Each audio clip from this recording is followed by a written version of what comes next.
Good morning सभी students का Vineet Singh academy आप बायोलॉजिकल साइंस में हार्दिक स्वागत है। पिछले कुछ दिनों से मेरी ऑफलाइन क्लासेस स्टार्ट हो गई थी, जिसकी वजह से मैंने कोई वीडियो नहीं डाल पाया, लेकिन आज समय मिला है तो एक नए वीडियो के साथ मैं आप लोगों के समक्ष उपस्थित हुआ हूं। और आज हम बात करेंगे टॉपिक फोटोसिंथेसिस के C3 साइकिल पर।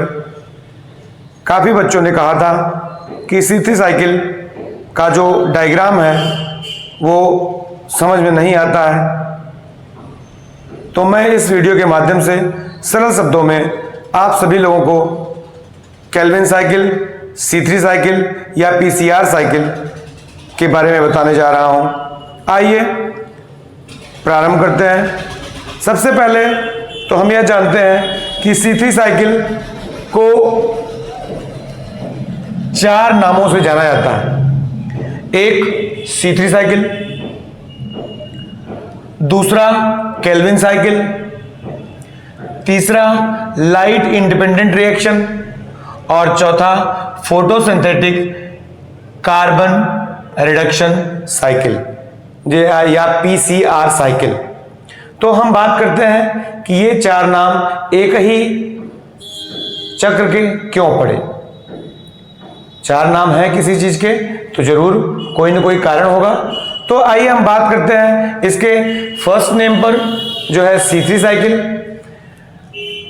आपको मैं बता दूं कि इस साइकिल में जो फर्स्ट स्टेबल प्रोडक्ट होता है वो 3 कार्बन वाला होता है, जिसकी वजह से इस साइकिल को C3 साइकिल कहा जाता है।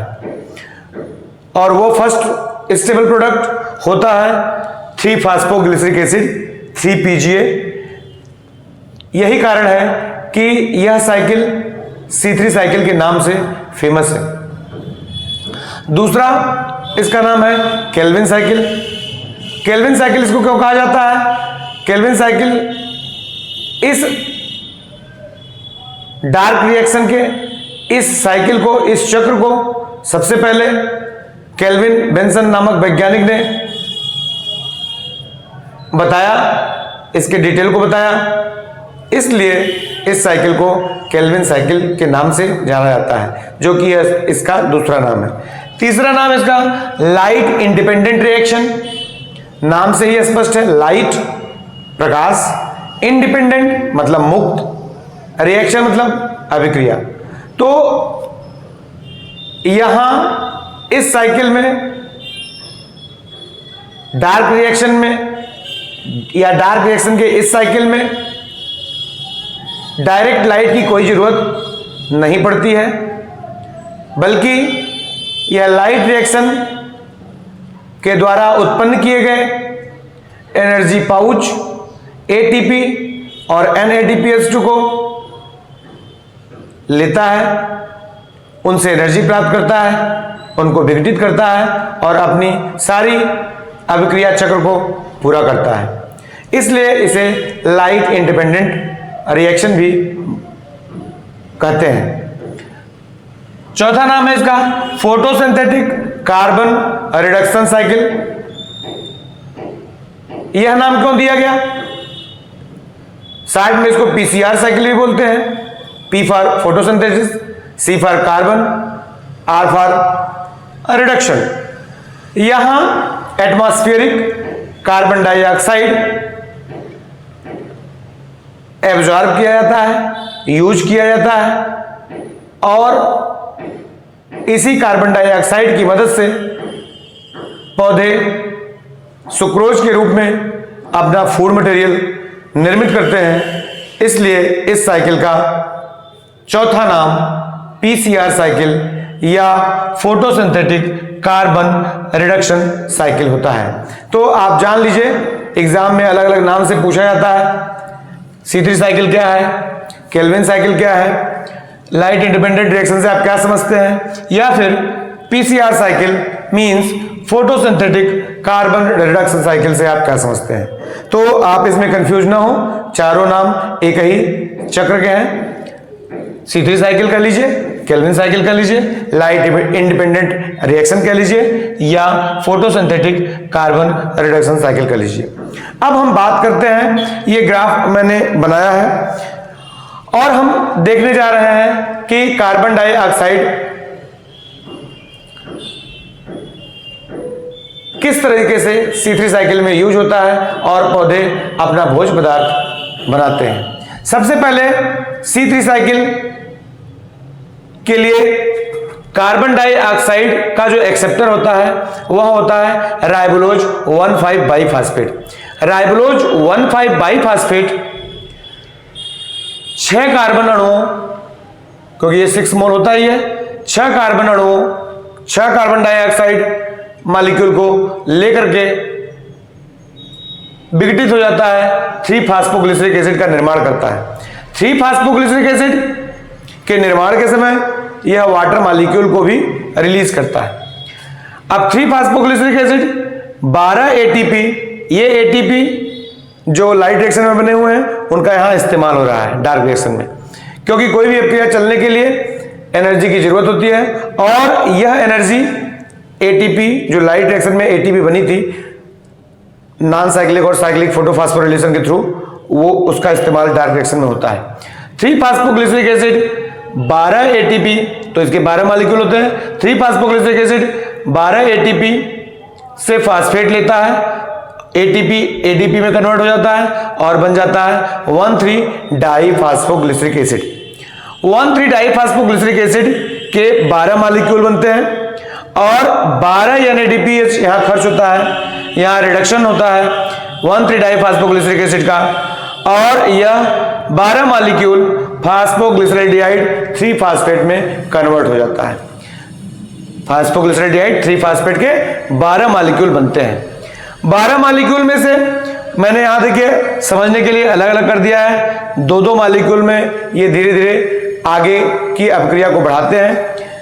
2, 2, 4, 2, 6, 2, 8, 2, 10, 2, 12 मॉलिक्यूल, यही 12 मॉलिक्यूल फास्फोग्लिसरैल्डिहाइड 3-फास्फेट के बने। ये फास्फोग्लिसरैल्डिहाइड 3-फास्फेट के 12 मॉलिक्यूल में से 2 मॉलिक्यूल भोज्य पदार्थ में के रूप में क्या होते हैं, कन्वर्ट हो जाते हैं, ये सुक्रोज में बदल जाते हैं। बचते हैं 10 मॉलिक्यूल। 10 मॉलिक्यूल में से 2 मॉलिक्यूल फास्फोग्लिसरैल्डिहाइड 3-फास्फेट के डाइहाइड्रॉक्सी एसीटोन 3-फास्फेट में कन्वर्ट होते हैं। 2 मॉलिक्यूल, कितने? 2 मॉलिक्यूल। और 2 मॉलिक्यूल फास्फोग्लिसरैल्डिहाइड का इसी डाइहाइड्रॉक्सी एसीटोन फास्फेट से कन्वर्ट रिएक्शन करता है और बनाता है फ्रक्टोज 1,6 बाइफास्फेट। अब फ्रक्टोज 1,6 बाइफास्फेट अपने फास्फेट को रिलीज करके फ्रक्टोज 6-फास्फेट में कन्वर्ट हो जाता है और फ्रक्टोज 6-फास्फेट अगले, तो देखिए यहां तो यहां डाइहाइड्रॉक्सी एसीटोन में खत्म हो गया 2 मॉलिक्यूल और 2 डायरेक्ट अभिक्रिया में खत्म हो गया, तो 4 मॉलिक्यूल यहां खत्म हो गए हैं, 2 मॉलिक्यूल यहां खत्म हो गया सुक्रोज में, तो 6 मॉलिक्यूल यहां खत्म हो गए। अब 2 मॉलिक्यूल फास्फोग्लिसरैल्डिहाइड 3-फास्फेट के 2 मॉलिक्यूल अब पुनः फ्रक्टोज 6-फास्फेट से अभिक्रिया करते हैं और 2 प्रोडक्ट में स्प्लिट कर जाते हैं, टूट जाते हैं। एक होता है इरिथ्रोज 4-फास्फेट और दूसरा होता है जाइलोज 5-फास्फेट। इरिथ्रोज 4-फास्फेट और जाइलोज 5-फास्फेट, जाइलोज 5-फास्फेट जो का त्यों अभी पड़ा रहेगा, जबकि इरिथ्रोज 4-फास्फेट अभिक्रिया करेगा डाइहाइड्रॉक्सी एसीटोन 3-फास्फेट से। अब हम समझते हैं डाइहाइड्रॉक्सी एसीटोन 3-फास्फेट आया कहां से। अब आप देखिए अगला जो मॉलिक्यूल है, जो 2 मॉलिक्यूल अब फिर फास्फोग्लिसरैल्डिहाइड खत्म होंगे, वो खत्म हो रहे हैं। देखिए ये एरो आ रहा है इस तरह से, यहां खर्च हो गया और यह आ रहा है, देखिए यहां फिर से रीजनरेट हो रहा है। जिस तरह से यहां डाइहाइड्रॉक्सी एसीटोन फास्फेट बना था उसी तरह से यहां भी डाइहाइड्रॉक्सी एसीटोन 3-फास्फेट बन रहा है और यह डाइहाइड्रॉक्सी एसीटोन 3-फास्फेट इरिथ्रोज 4-फास्फेट से अभिक्रिया कर रहा है और बना रहा है सीडोहेप्टेलोज 1,7 बाइफास्फेट। सीडोहेप्टेलोज 1,7 बाइफास्फेट कन्वर्टेड इनटू सीडोहेप्टेलोज 7-फास्फेट और फिर लास्ट मॉलिक्यूल यह आ रहा है डायरेक्ट C2H12O7 फास्फेट से अभिक्रिया कर रहा है फास्फोग्लिसराल्डिहाइड 3 फास्फेट और स्प्लिट हो जा रहा है राइबोज 5 फास्फेट और जाइलोज 5 फास्फेट।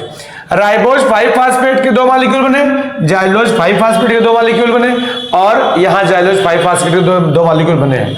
ये तीनों मॉलिक्यूल कन्वर्ट हो जाते हैं राइबोलोज 5 फास्फेट में और राइबोलोज 5 फास्फेट फिर से 6 ATP खर्च करके, एनर्जी को खर्च करके राइबोलोज 1,5 बाईफास्फेट में कन्वर्ट हो जाता है। तो ये था आपका C3 साइकिल का ग्राफ।